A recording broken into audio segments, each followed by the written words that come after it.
Good evening, everyone, on this Saturday, February 21st. I'm James Fraher, your host of World Events. I'm also on the YouTube channel.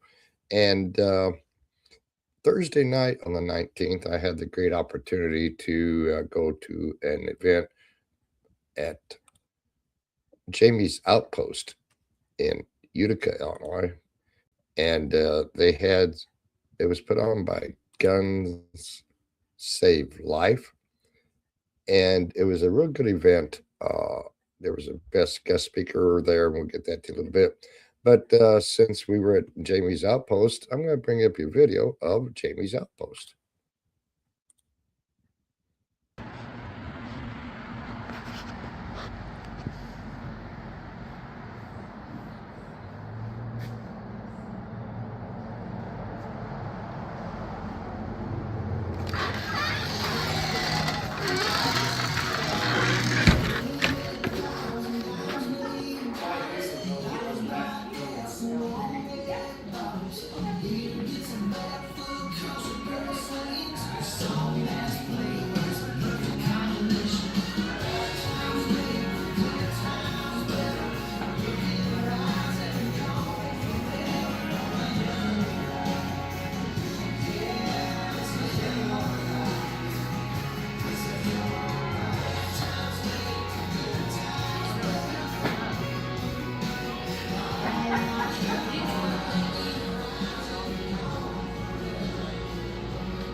And where that video ended at, they have like five more different rooms down there with some unique items. It's a real popular place during the summertime. It's only about a mile and a half, 2 miles from Starved Rock in Illinois, which is a very beautiful place. So if you ever get to that area, stop at Jamie's Outpost and then go down to Starved Rock and go see that also. So the event was put on by Guns Save Life of LaSalle County, Illinois, with Captain Glenn Pratt.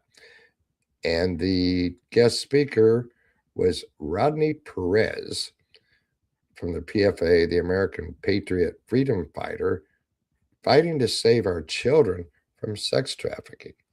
And he talked during the event and tells you what's going on. He even told you about things when he was down at the border during the open borders of the Biden administration.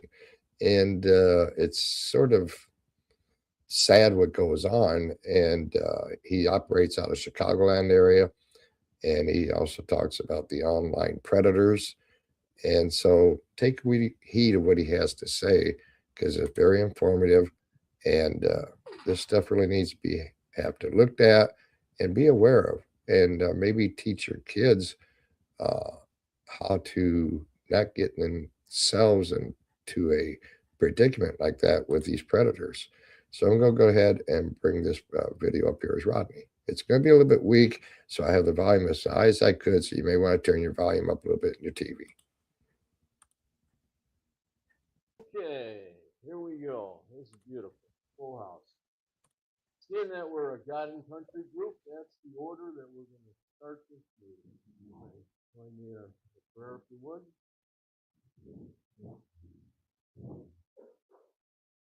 Dear Lord, thank you once again for gathering your people.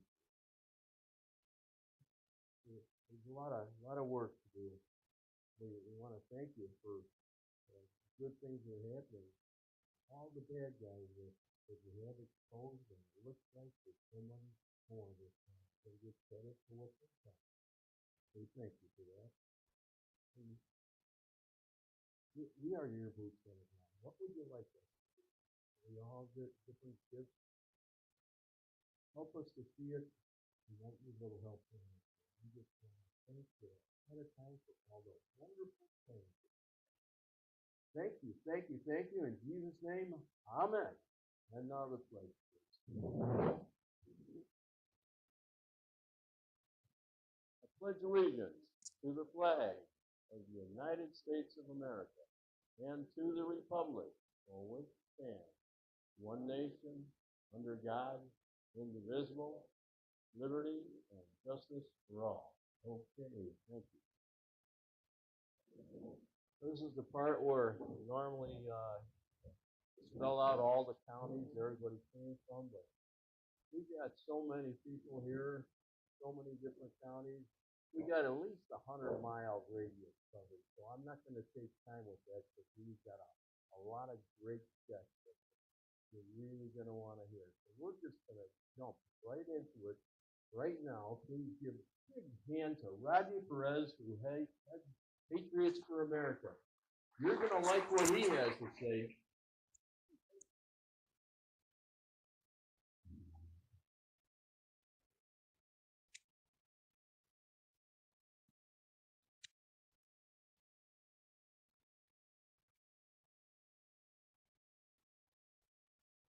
All right, well, thank you for that warm welcome. I don't know if anybody's been here when I've spoken in the past, but I want to do is give an update, and I'm going to step back a little bit and tell you a little bit about what we do. I'm not much of a speaker at all. I'm more of the boots on the ground, like Glenn was saying, where I get out to the streets and I get out to the border of Texas, and our border of Texas, where they were opening up their borders back in 2020. Our team PFA would go down to the border and rescue children who were being sex trafficked across the border. So this is PFA. This is an organization that we have. Normally what we do when we have these engagements is Kevin Wilsman, if you know Kevin, he's on my team, he's my captain. We bring slides and we have videos to show you actually what we do, because there's more than just talking about what we do. You'll actually be able to see what we do. But unfortunately, Kevin wasn't able to make it tonight. So I'm going to go ahead and wing it the best I can. I do want to say one thing, though. I've been up since midnight, and I go to work tonight at midnight, so I might be a little flustered here and there. But I'm going to swing this the best I can. First off, I'm a private investigator out of Texas. I drive a truck locally for a big company. And I'm also a minister of our church, Abundant Life Fellowship out of Utica. So back in 2020, give you a background of what we've done is Patriots for America was based out of Texas.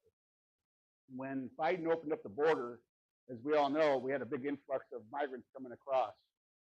And I saw him on Fox News, and he was talking about what they do down at the border. So I contacted him. I said, Sam, I'd like to know more about your organization. I'd like to get involved. So I asked my wife, my precious wife, Marcia, if it would be okay if I was to rent a car and go down to Texas for a week, see what's going on at the border. He welcomed it, and I went down there and spent a week down at the border, see what Patriots for America does. And I tell you, it's seeing the amount of migrants that were coming across with children and children that were unaccompanied was blowing my mind. I video recorded, I went Facebook Live. If you go to my Facebook, Rodney Elijah, I have a lot of the photos and a lot of the videos on that page.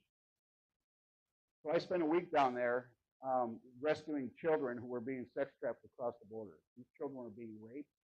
They were being cut open, and with drugs, the cartels would put drugs in their body and brought across the border and released. We're starting to see now where Tom Homan is finding a lot of the missing children that are here in the United States. A lot of these children are sex trafficked and brought into from the cartels. And so I spent 3 years down at the border, off and on. And I said to Sam, I said, you know, coming down to Texas is great. Rescuing children down here at the border is important. but they're coming into our communities now. They're all over. The cartels, the gangs, the terrorists, and the pedophiles and predators. So as I'm up in Chicago, I'm starting to see a lot of prostitution. My eyes were opening to what was happening up there. A lot of the migrants were on the streets. So I said, Sam, I said, I'd like to branch off into Illinois because we have a lot going on. So about 2 years ago, I spoke here at the GSL meeting. And a week after, I went to ARC training, Association Recovery of Children. I took a week-long intensive course in Indiana, learned about sex trafficking, a lot of stuff that's going on here in Illinois. The week that I got out, I had a phone call of a young girl that was sex trafficked out of Bureau County and taken down to Georgia. She was there for 6 months being trafficked out of a gang home, out of a gang house, trap house. So I was able to reach out to her discreetly, and she said that she's been being pimped out of that house, been being beaten, she hasn't eaten, and she was desperate to get out. She had no family, no friends down there to help her out. So within 24 hours, I set up a rescue. I had my lieutenant and I rented a vehicle, and everything that I learned down at the ARC training, we went down and we rescued her. She was able to get out of the home at 3 o'clock in the morning. She said, if you don't come and pick me up, she goes, they're going to kill me. I'm not going to be able to go back to this house. And I said, I promise you, we will be there. So as we're traveling down there, my lieutenant says, what happens if we get all the way down there? She's not there. I said, the Lord is telling me she's going to be there. Everything that I tell you tonight, it's not about me. It's not about Patriots for America, about what we do. It's about the Lord. It's about God. God gives us the strength and the power. And my shirt says, send me. Back in 2020, when all this was going on, I prayed to the Lord, and I said, Lord, send me. I want to go. I want to be the boots on the ground for you. I want to do your work. I want to rescue these children, these women. So he says to me, what if we get down there and she's not there? And I said, the Lord tells me she's going to be there. So we're going to go. We got down there and she was there. We were able to pick her up and get her back to Illinois, got her examined out, got her exam, took her to the hospital. Her mother met us, and she's doing much better. So this was 2 years ago. It was a week after the GSL meetings when I got into training, and then it was the week after when I got the phone call. She's raising her little son now, and she's working, and she's doing great. So we started to see a lot of that going on, and the other thing that we started seeing is the amount of predators and pedophiles on the internet. Within 2 weeks, we started an online, it's called Transaction Intercept. And we started going online looking for predators and pedophiles who were trying to reach out and purchase sex from young girls and women. And you would not believe what we found and what we discovered week after week that we do this.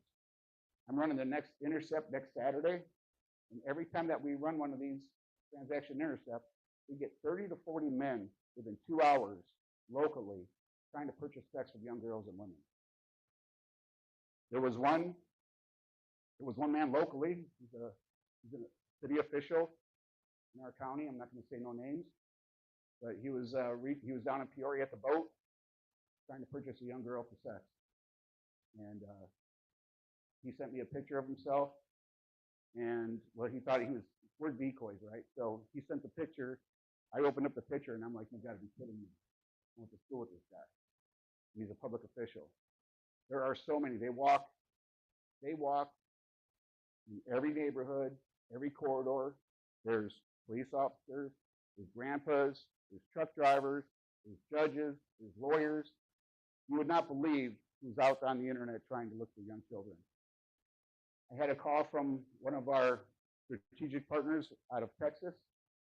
And they said, we have a young girl who's been being groomed since she was 16 years old on gaming devices. I don't know if you're familiar with gaming devices, but these kids are able to go on and they're able to play games with whoever across the United States or wherever they're coming, wherever they're at. A lot of these groomers will pose as children. This young girl was groomed for 2 years by a man here in Illinois. So we were able to locate the girl. They said I'm a private investigator, so they have tools to be able to do phone tracking and all that. We found her in northern Illinois at a home where him and his father went to go pick this young girl up. We brought her to Illinois. We were trying to traffic her out of their home. So fortunately, we were able to do an undercover investigation and locate her and get her out of there at that time. There is so much of this going on. We need to open our eyes to see what's actually happening. When you get on Facebook, you're starting to see a lot of missing children, a lot of missing girls. This is one girl that we just helped bring home about 3 weeks ago.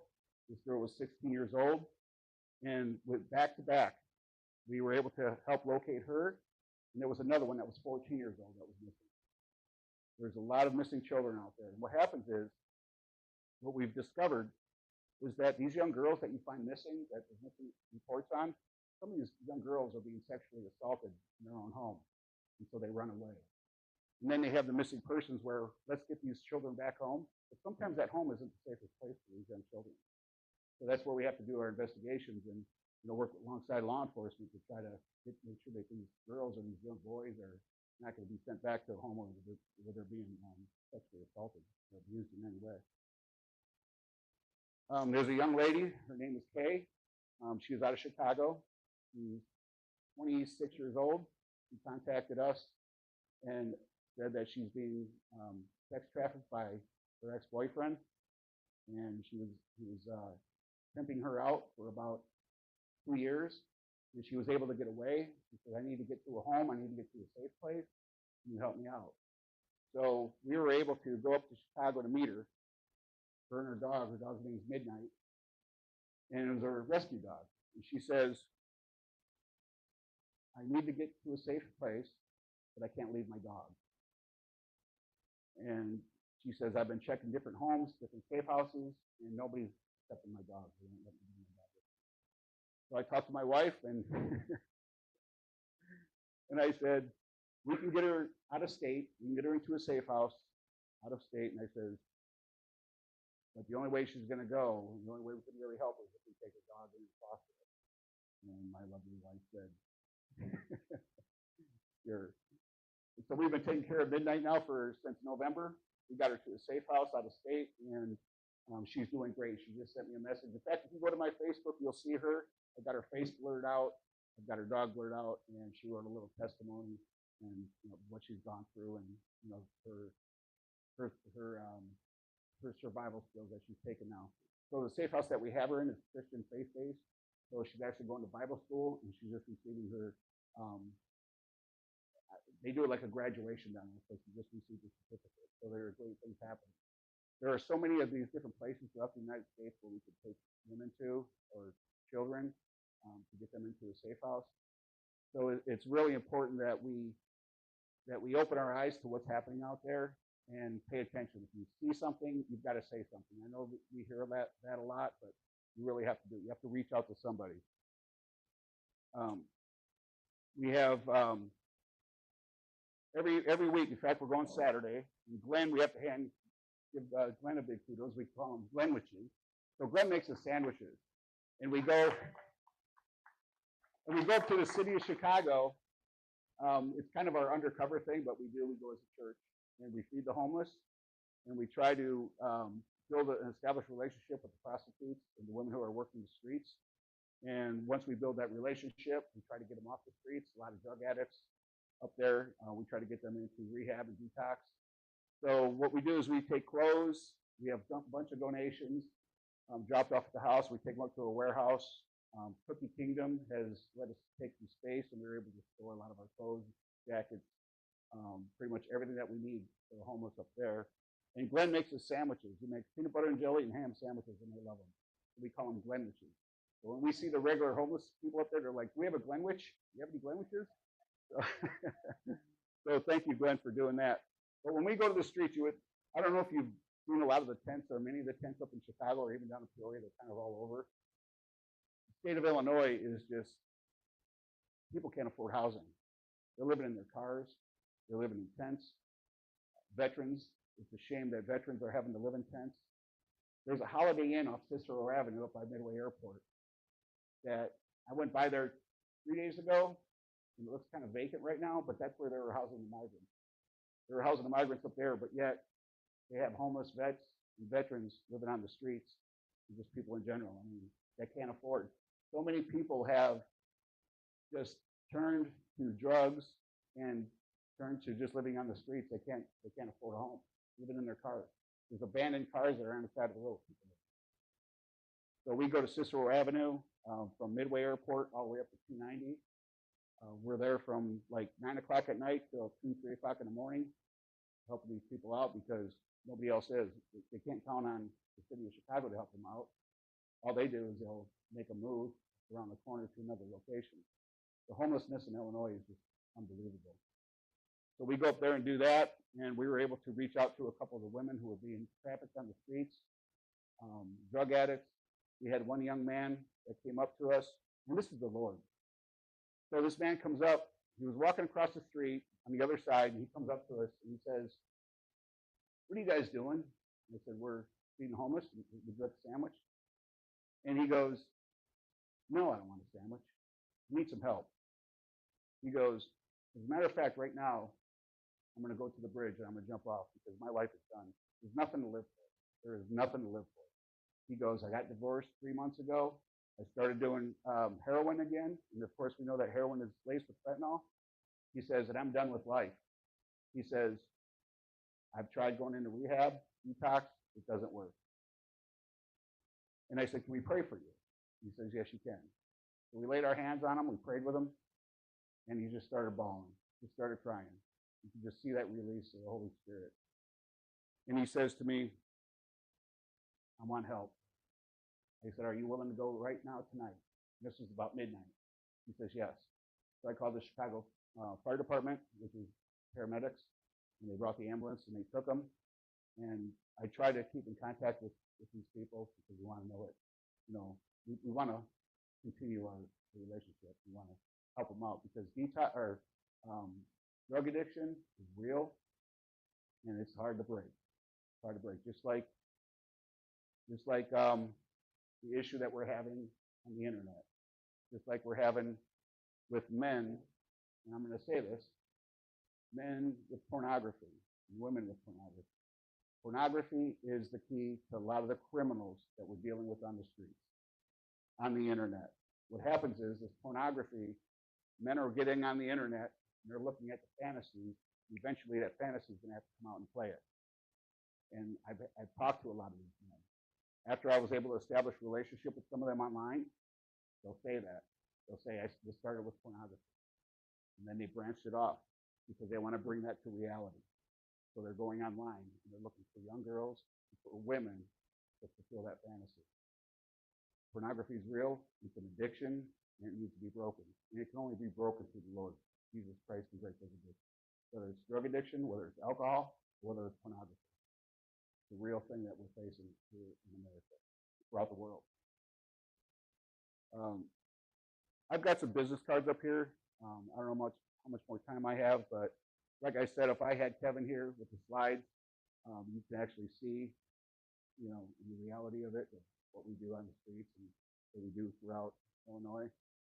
But it's our passion. It's my passion, what we do.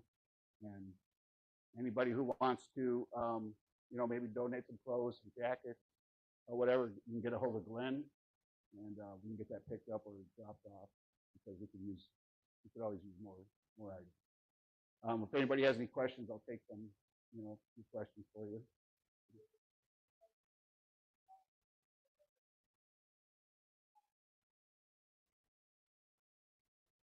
Basically from Cicero Avenue, from Midway Airport all the way up to 290. So it's the south and west side of Chicago.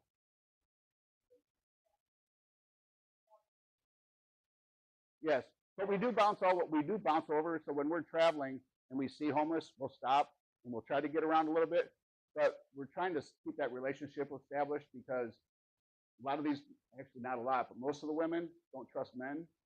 So we've opened up that relationship because we take women on the streets with us too, and they're able to open up that door and they're able to establish that relationship. So now a lot of the women that we run across weekly or bi-weekly, they're able to communicate with us now too. So establishing that relationship with a drug addict or a woman on the streets is the most important. So that's why we're kind of focusing on certain areas right now.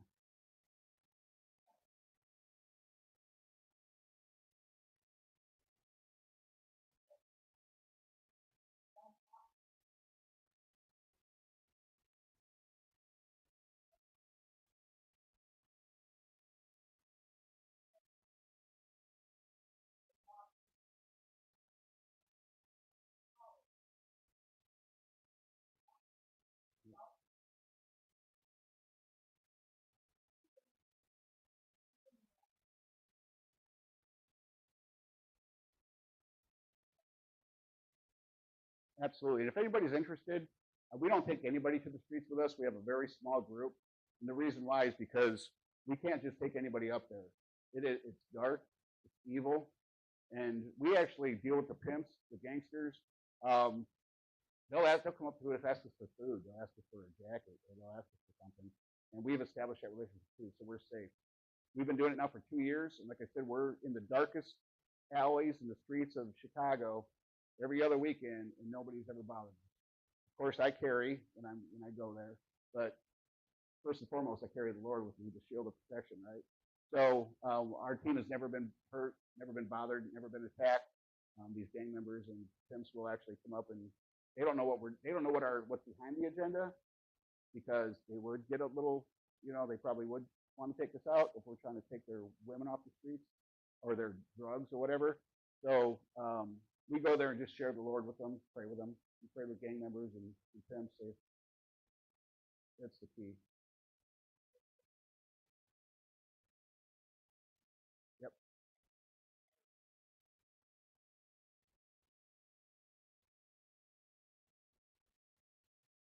Because they want to cover that up. It's a cover up basically. They want to blame it on the mental health of the girl than the real issue. And they're making money off of that girl. They're making money off of she's a commodity. They'll make more money off of a woman on the internet. And there are so many internet sites here that you can go to that I don't want to tell you the name of them because I don't need anybody visiting those sites, but they're public. It's not underground. It's not the dark web. It's right there as soon as you Google it. And there's probably 30 sites that have escorts on them and prostitutes that are. Backpage used to be one of them, right? Backpage, everybody's probably heard of that. Craigslist, it started out with Craigslist, I went to Backpage. Now there's other ones that they have. So fortunately, they were able to shut down Backpage. That was probably one of the biggest ones. They were trafficking a lot of girls and women on that site. So, but that's the thing. They're a commodity. They make more money off of a woman. They can sell 1 ounce of cocaine, or they can sell 1 bag of crystal meth, or some heroin. They could sell that one time and make that $300, $400, $500. They can take a girl and they can sell her for $200, $300 several times a night. So they kind of cling on to that. And there is you would not. I can't even tell you how big it is here in Illinois. It's big. LaSalle County, I'll run an ad, decoy ad in LaSalle County. I'll get 10, 15 men within 2 hours. Peoria is huge. Peoria is big. Like I said, we'll get 30, 40 men within a couple hours. It's everywhere. And, it's dangerous. It's dangerous for the girls because they're beating these girls and they are starving them and they groom them. They groom them to believe that nobody loves them, nobody cares about them. They're the ones who are going to feed them, that clothe them, and take care of them. They start out as friends, and then a lot of these girls will call them my boyfriend or my husband. They're not the boyfriend. Yes. Yes. In fact, I went to Sheriff Templeton, or not Sheriff Templeton. I went to, in fact, Glenn and I went to go see Adam Dick. Yep, we went to see him. We told him what we were doing online, and he actually, when we did our training, he sent one of his detectives down to sit through the training with us. We work along law enforcement because we can't do this without it. So what we do is, I'll clarify that. When we get on the internet and we find these men that are doing it, what we do is we take their chat logs, because they'll send us pictures of their private parts because they think they're communicating with a little girl. And we'll take their chat logs and we'll give them to law enforcement and let them do the work. All we do is, this is a program that's designed by Microsoft. And actually, the Cook County Sheriff uses this same program. And the reason why we have access to it is because the creator of it is actually part of the ARC training, and he's a strategic partner of ours. So we're able to use that same program that law enforcement uses.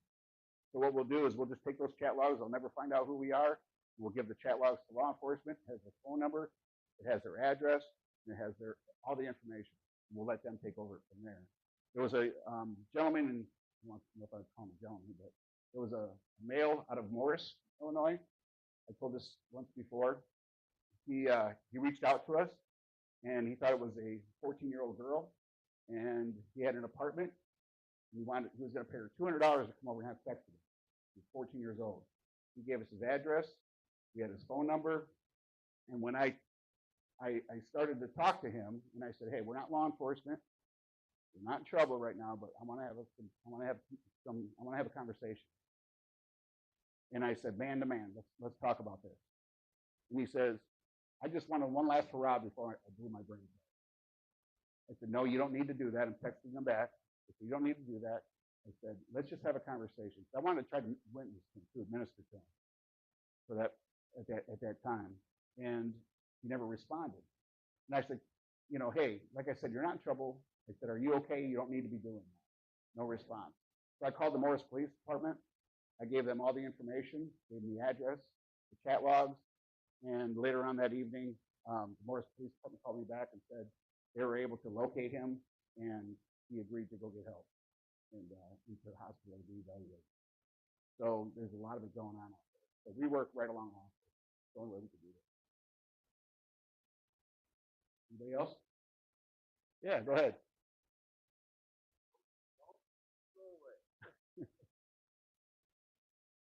Rodney made me famous. There's a tent sitting under a viaduct.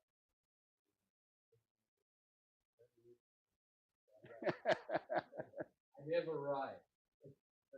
One of my favorite stories is when we got a call to have a party. Then you guys could help. You can tell that story. Which one was that, Glenn? That's when you wanted to set up the trail cam. Oh, yes. That was the young girl that was trafficked out of Texas. So Glenn wants me to tell you how we played that one out. So it was in a very wealthy neighborhood up in the city out of the suburbs. It was between the Wisconsin and the Illinois line. And this is where the girl was supposed to be at this home. So Kevin and I go up there undercover to kind of, surveillance the house.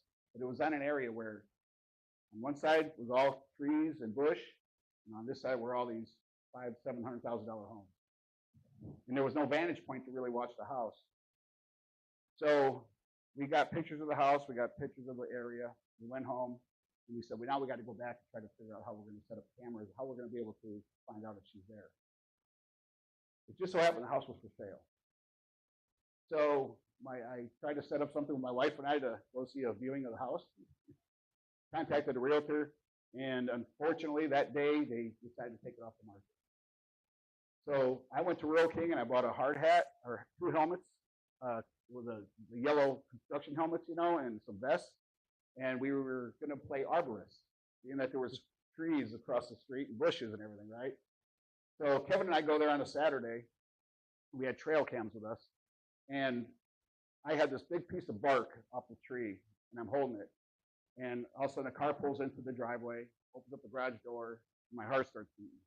Like, they're here, they're here. So this guy gets out of his car and he goes, "Hey, what are you guys doing?" I said, "Oh, we're arborists from Southern Illinois. We're just checking out the trees for the wild ash borer, I think is what it's called." And Kevin luckily knew something about ash borer. So he knows something about everything. So he comes over and he goes, "Man, is that what's killing our trees in the back of our yard?" I said, "It's possible. Can we come back there and take a look?" He said, "Please do." So Kevin and I go back there, right? And I'm kind of like shaking in my boots, like, I can't even believe this is happening, right? It's all God. He's the one that's opened up the door. So we go back there, and Kevin's talking to him, and I got my camera and my phone. I had my phone like this. I was kind of just holding it, trying to get video of the backyard and everything. Out on the porch comes his wife.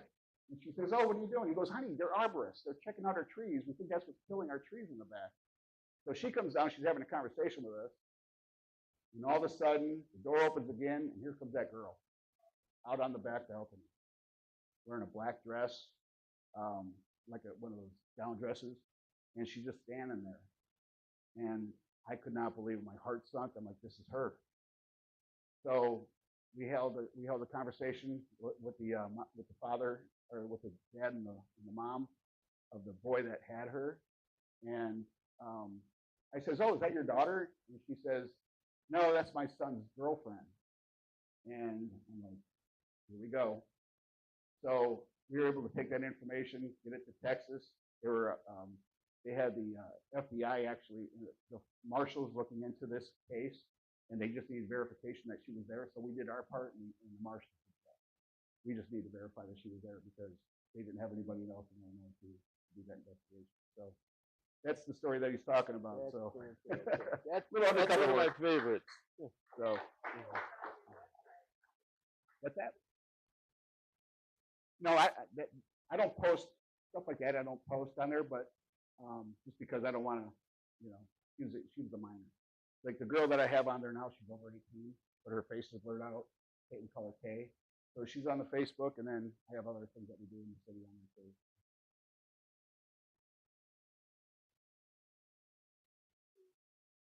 Oh, okay. So we did post that, but we didn't post pictures of her. Yeah. So that's pretty much it. Okay, well, Okay. thank you. I have some business cards that I'm going to leave up here with Glenn. If anybody would like to take a card, want to reach out to me, contact me on Facebook.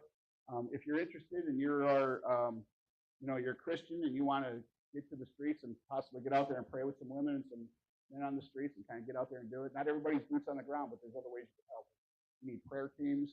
When we go out there, we need prayer. We need donations. Also, I have a Gifts and Go account if anybody's interested, because there is travel expenses. There's a lot of expenses that come along with this. It's called Street Hope, Fighting Trafficking and Homelessness. It's a Gifts and Go account. And if you don't write that down and you want to contact me, I'll give you that again. But Street Hope, Fighting Trafficking and Homelessness.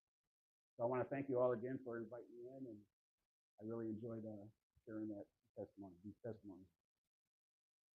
Let's give Rodney a big hand. And get one of the cards.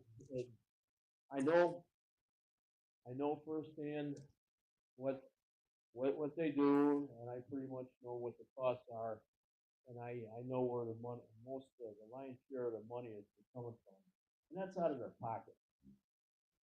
And so help them out, please. They're doing great work. So I want to thank you again, Rodney, and who knows what kind of stories you'll have on what you have to do. Meanwhile, damn the torpedoes, full speed ahead. Thanks, brother. So everyone, there's a true stories about sex trafficking predators online. You have kids, you need to be aware what's going on, what they're doing on social media, who they're hanging out around with.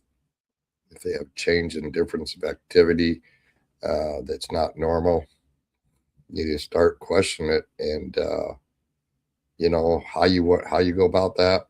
That's up to you. I mean, whether it's say, hey, let me look at your phone, or let's see what you're talking about, because you see this is happening, and it's not only happening in big cities; it can happen in any town, or the people that's the predators online reaching out to, they think, underage kids, and it turns out to be maybe one of these guys investigating.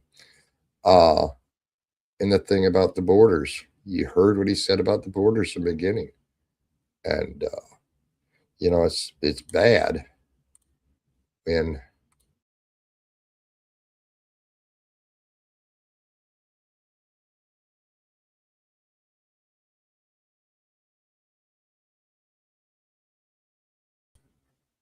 it's bad when things like that happen. So, like I said, be aware of what your children's doing, and their friends, or if they're acting strange, and try to not only be a parent to them, but sometimes maybe you have to be a friend also, and sometimes parents come on strong and you push the kid the other way, so maybe try to be or like I said, a friend to them, and just be aware. Anyway, it was a pretty powerful event there Thursday night at Jamie's Outpost, again in Streeter, Illinois. I mean, it's not Streeter, Utica, Illinois. And again, the gentleman's name, guest speaker, was Rodney Perez. This was put on by guns save life. And like I said, if you ever have a chance to go up to Utica, it's only like a mile and a half, 2 miles maybe from Starved Rock. Very beautiful place up there. The facility there at Jamie's Outpost is really nice. And I've been there before, but I was never inside it. So, anyway, I'm going to end this. And all I want to say is, God bless us. God bless people. God bless the United States, and God bless the world. And remember, good versus evil, and evil is working overtime. So let's try to fight that evil and be a beacon of light, because we know light defeats evil. And on that, I'll end. Good night.